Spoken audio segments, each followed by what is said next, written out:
ನ್ಯಾಯಾಧೀಶರ ಮುಂದೆ ಪ್ರಜ್ವಲ್ ರೇವಣ್ಣ ಅಳಲು. ಪದೇ ಪದೇ ಅದನ್ನ ತೋರಿಸಲು ಮುಜುಗರ ಆಗ್ತಿದೆ. ಎಸ್ಐಟಿ ಅಧಿಕಾರಿಗಳು ಬೇಕೆಂದೇ ಹೀಗೆ ಮಾಡ್ತಿದ್ದಾರೆ. 2 ಬಾರಿ ಒಪ್ಪಿಕೊಂಡು ಪರೀಕ್ಷೆ ಮಾಡಿಸಿಕೊಂಡಿದ್ದೇನೆ. ಮತ್ತೆ ಮತ್ತೆ ಖಾಸಗಿ ಅಂಗ ತೋರಿಸಲು ಹಿಂಸೆ ಆಗ್ತಿದೆ.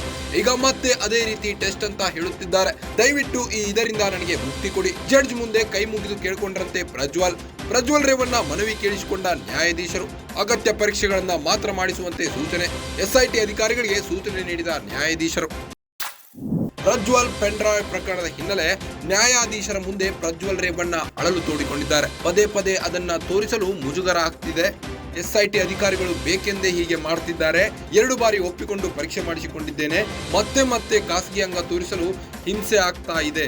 ಈಗ ಮತ್ತೆ ಅದೇ ರೀತಿ ಟೆಸ್ಟ್ ಅಂತ ಹೇಳುತ್ತಿದ್ದಾರೆ. ದಯವಿಟ್ಟು ಇದರಿಂದ ನನಗೆ ಮುಕ್ತಿ ಕೊಡಿ. ಜಡ್ಜ್ ಮುಂದೆ ಕೈ ಮುಗಿದು ಕೇಳಿಕೊಂಡ್ರಂತೆ ಪ್ರಜ್ವಲ್ ರೇವಣ್ಣ.